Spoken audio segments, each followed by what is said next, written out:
सबसे पहले गाजा विध्वंस से जुड़ी 25 बड़ी खबरें। थोड़ी देर में हिजबुल्लाह चीफ नसरुल्लाह इजराइल के खिलाफ जंग का कर सकता है ऐलान। बेरूत में आज शाम 6:30 बजे बोलेगा नसरुल्लाह।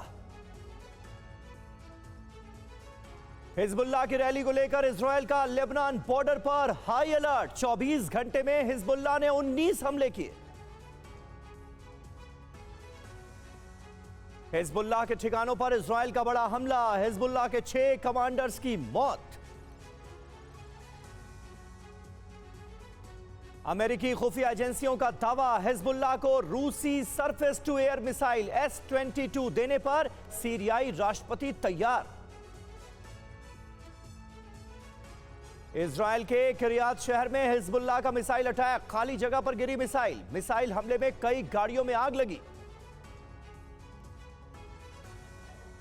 वेस्ट बैंक के जनीन में हमास लड़ाके के घर पर रॉकेट अटैक किया गया। हमले में घर पूरी तरह तबाह। वेस्ट बैंक में इजराइल का बुलडोजर एक्शन। जनीन में बुलडोजर से खोदी गई सड़क। हमास को रोकने के लिए आईडीएफ ने की कार्रवाई।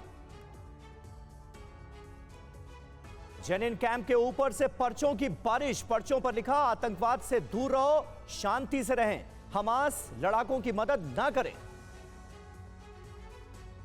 इजरायली एयरफोर्स का गाजा के अल मगाजी कैंप पर रॉकेट अटैक। खंडहर में तब्दील हुआ पूरा इलाका। गाजा में ग्राउंड ऑपरेशन में इजरायल को बड़ा झटका। 24 इजरायली सैनिकों की मौत। आईडीएफ ने मौत की पुष्टि की।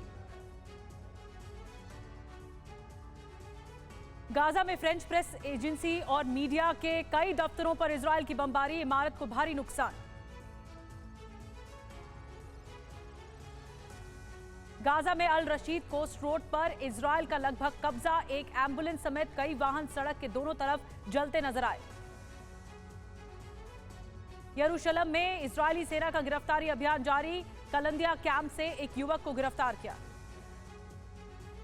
गाजा में बंधकों का पता लगाने के लिए अमेरिका ने जासूसी ड्रोन उड़ाए। पिछले एक हफ्ते से तलाशी अभियान जारी। गाजा की सैटेलाइट इमेज में दिख रहा है इजरायली सेना का काफिला शहर के अंदर जाता दिखा। मिलिट्री वाहनों का जत्था। हेब्रोन के दक्षिण में अल फवार कैंप में इजरायल सेना के साथ हमास की हिंसक झड़प। दोनों तरफ से गोलीबारी।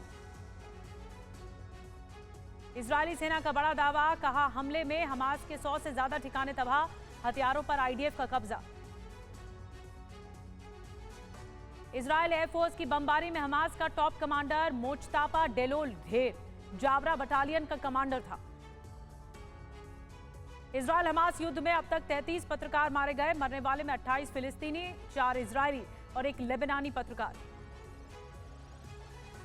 नेबलस इलाके में इजरायल का अटैक। फिलिस्तीनी कैदी खालिद खरोशा का मकान उड़ाया। हमास का इजरायल पर पलटवार। लेबनान से इजरायल पर हमास ने दागे 12 घातक रॉकेट। हमले में इजरायल को भारी क्षति। इजरायल के तेल अवीव में ब्लिंकन की नेतन्याहू से मुलाकात। जंग और बंधकों पर बातचीत हुई। इजरायल के प्रधानमंत्री नेतन्याहू का बड़ा बयान, आईडीएफ को आगे बढ़ने से कोई रोक नहीं सकता।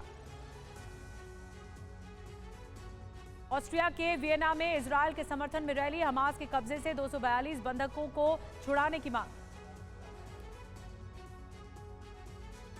पेरिस में फिलिस्तीन के समर्थन में प्रदर्शन। सैकड़ों की संख्या में पहुंचे लोग। फिलिस्तीन के समर्थन में नारेबाजी।